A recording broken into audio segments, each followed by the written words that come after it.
Chemist को लगता है कि ऐसा दवा दो जो तुरंत रिलीफ हो जाए और उसको पेशेंट को लगे Are periods really supposed to be painful?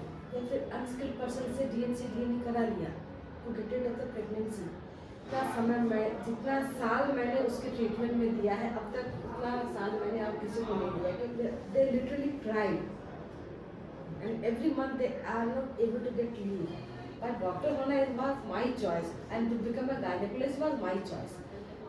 और ये मिलेगा आपको चाइल्ड बेयरिंग एज में, रिप्रोडक्टिव एज ग्रुप में, when the patient is in sexual contact। Dysmenorrhea, जिसे हम लोग नॉर्मल लैंग्वेज में पेनफुल पीरियड्स बोलते हैं। So, are periods really supposed to be painful? हाँ, कुछ हद तक, not all the periods, but कुछ हद तक periods are painful। तो कौन सा एज ग्रुप आपको ज़्यादा कॉमनली मिलता है डिस्मेनोरिया? सर नॉर्मली जैसे पीरियड पेन होता है तो अगर ये ज़्यादा स्ट्रॉन्ग है, ज़्यादा पेनफुल होती है, किस हद तक नॉर्मली एक वुमेन के लाइफ को हैम्पर कर सकता है?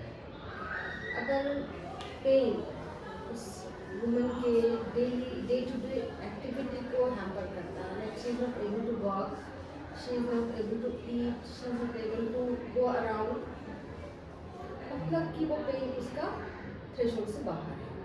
Sir normally dysmenorrhoea painful period क्या इंडिकेट कर सकता है, क्या रीज़न हो सकते हैं उसके होने के?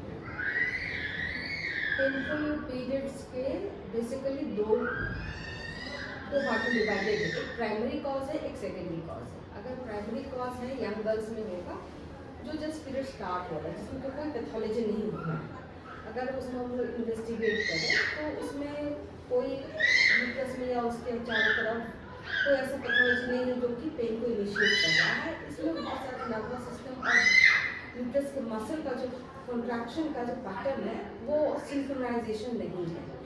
और अगर हम कहें तो अगर पेनफुल पीरियड्स है मतलब it is ovulatory cycle.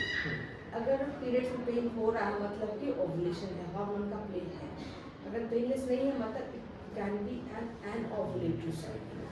Ma'am कभी-कभी हमने सुना है कि there is a thing called secondary dysmenorrhoea, मतलब वो किसी और रीजन की वजह से हो सकता है। सेकेंडरी जैसे प्राइमरी डिस्मेनोरिया है पीरियड शुरू होने से जस्ट 1 डे बिफोर या सून बिफोर पेन स्टार्ट होता है और वो ज़्यादा दिन नहीं रहता है, 1 या 2 दिन रहेगा। जैसे पीरियड शुरू होता है पेन सबसाइड कर जाता है, लेकिन पीरियड के शुरू होने से पहले तो मूड स्विंग होता है, जैसे बहुत इरिटेबिलिटी होगा, फटीग होगा, लेथार्जी होगा, है ना, मूड डिप्रेस रहेगा, ये प्रीमेंस्ट्रुअल सिम्टम्स एसोसिएटेड रहेगा।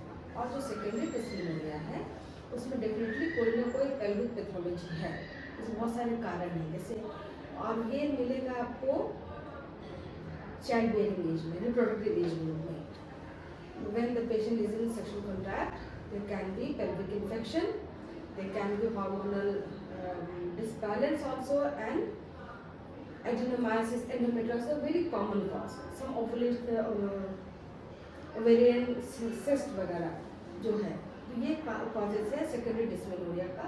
और ये this is more concern for the women, क्योंकि ये पीरियड शुरू होने से 4-5 दिन पहले शुरू होगा, ब्लीडिंग शुरू होने के साथ धीरे धीरे डिक्रीज करेगा and can remain for 3 to 4 days after the period starts.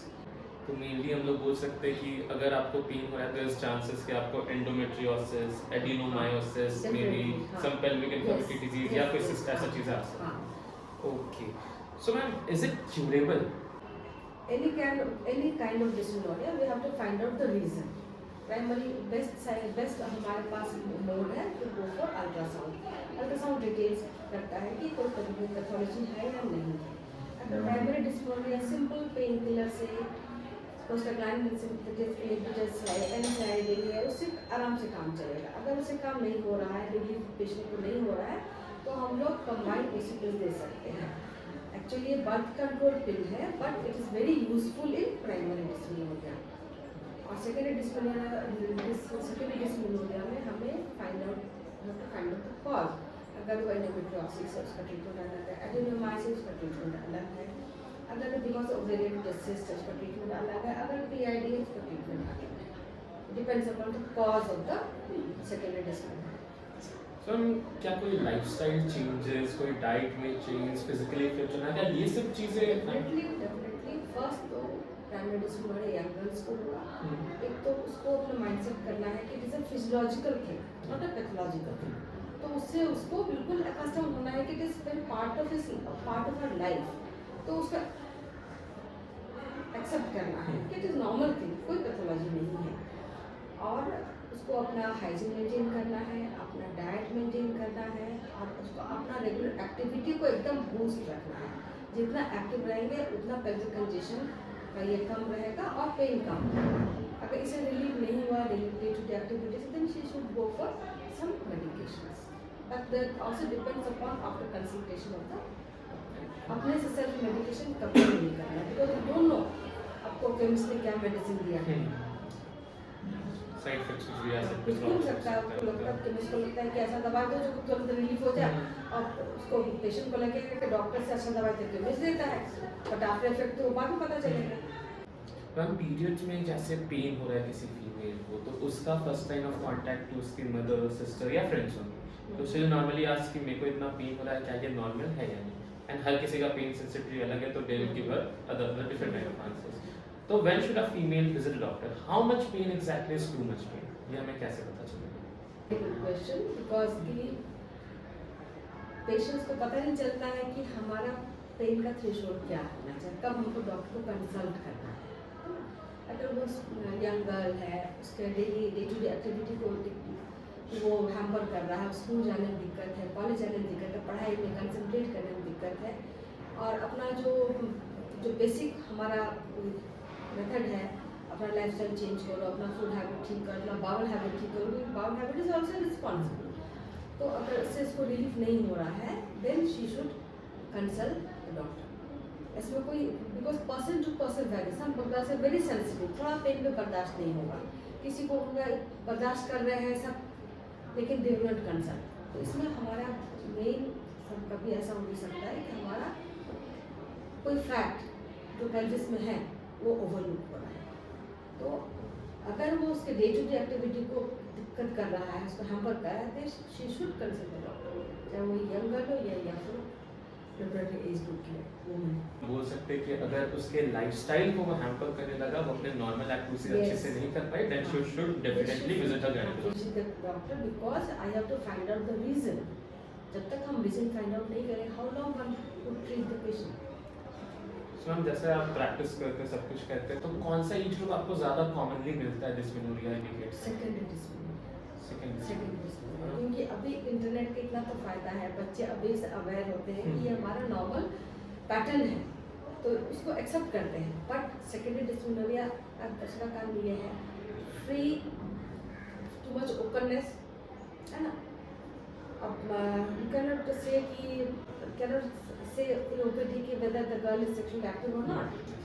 उसका कारण क्या है? अर्ली पेल्विक इन्फेक्शन हो रहा है, without consultation they take medicine for medical abortions that causes an infection, या फिर अनस्किल्ड पर्सन से DNA करा लिया to get rid of the pregnancy leading to adenomyosis, है ना। तो ये कारण है कि पेल्विस का पैथोलॉजी बढ़ रहा है ना। I find this thing very common, young girls are coming with adenomyosis। सो आप ये एक तरीके से बोल सकते हैं कि अनप्रोटेक्टेड सेक्सुअल Yes. कांटेक्ट का प्रिविलेज जो बढ़ा है, उस वजह से Reason. लोग सर्टिफाइड लोगों के पास, एक्सपीरियंस लोगों के पास ना जाके, नहीं जाते हैं क्योंकि they Yeah. want to hide it। या that fear is again leading to this thing. That fear is again leading to this। तब रिसेंटली एक कंट्रोवर्सी हुई थी, पार्लियामेंट में एक क्वेश्चन पूछा गया था स्मृति ईरानी जी से कि should there be paid menstrual leaves. So as a experienced gynaecologist and as a woman, आपका क्या थॉट है इस पर? क्या पेड मेंस्ट्रुअल लीव्स मिलने चाहिए? मिलने चाहिए, depends upon the category also, not all, because basically life affects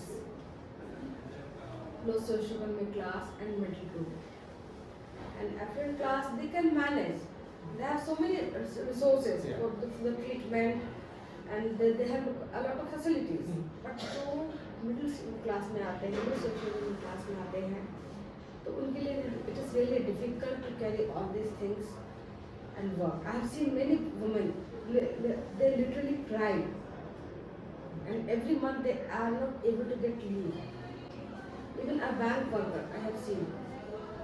She was literally crying. No one is able to understand her problem. तो मिलना चाहिए. हाँ मैम सबको केस स्टडी आपको याद है कुछ? Yes, I have one patient, very well known.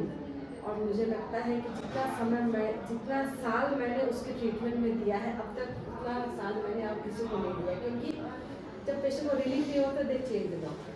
But she is actually my very well known, और उसको मैंने सारा पैथोलॉजी फिजियोलॉजी सब एक्सपीरियंस. शी इज MD, तो she can understand what I tell है.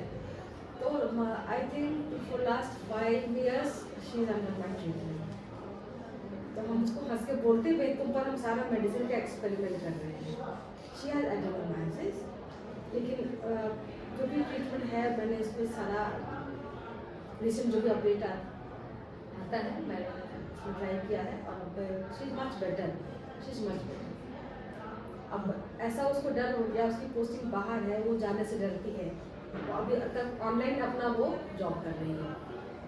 तो उसका मेरा एक्सपीरियंस काफ़ी अच्छा है, और कंप्लाइंस भी बहुत अच्छा है, क्योंकि मैंने उसको पहले उसके सारे काउंसलिंग कर रखी. तो she is also happy and I am also happy. इतना लंबे समय तक कोई पेशेंट फिक्स नहीं रहते किसी एक डॉक्टर के पास, क्योंकि उसको भरोसा नहीं होता है, वो तुरंत चेंज कर लेते हैं. तुरंत 6 महीना के बाद डेफिनेटली दे विल चेंज, और अगर बहुत हुआ she is quite young, so I can ask her. Although I have told her कि लास्ट ऑप्शन है. हाँ, if you cross the age, if you become 45, I'll go for hysterectomy, और medicine हम नहीं दे सकते. This is the problem with this secondary dyspnea. Doctor मेरे को लगता है एक पेशेंट का कंप्लाइंट होने से ज़्यादा कोई और चीज़ आपको खुश नहीं करता. एक कंप्लाइंट पेशेंट मिलना मतलब Compliance रहे तो हमको काम करने में अच्छा लगेगा. पेशेंट का सेटिस्फेक्शन सबसे बड़ा satisfaction. Patient is happy and. So ma'am आप एक प्रैक्टिसिंग गायनेकोलॉजिस्ट हो, आप एक वर्किंग वुमेन हो गए, आप एक मदर हो, तो इन सब चीज़ों का मैनेज कैसे करें? It's a very good question and the answer is very tough. One of my teacher used to tell me that you are a daughter, you are a sister, you are a wife, you are a mother, but you are a doctor by your choice. ये line मुझे मेरी madam की बहुत मतलब मेरे को दिल में लग गया. यस, बेटी होना, वाइफ होना, मदर होना तो लाइफ का पार्ट है, बट डॉक्टर होना is was my choice and to become a gynaecologist was my choice. तो सारे को बैलेंस करना बहुत डिफिकल्ट है, but one woman has to be strong. अगर उसको अपना फैमिली चाहिए, अपना करियर चाहिए, तो बैलेंस करना है. पहले घर फिर करियर. जब तक अपने बच्चों को सेटल नहीं करें हम करियर में फोकस नहीं कर सकते. जब मैं घर लौट के आऊँ मेरा घर ऑर्गेनाइज होना चाहिए. ये मेरा प्रिंसिपल है, और उससे बहुत मेहनत करना पड़ता है, बट आई एम हैप्पी कि I could balance all this things. And my daughters are really proud of me, so I'm really happy and I find myself very blessed. That happiness is right now expressing on your face. Yes, really I'm very happy.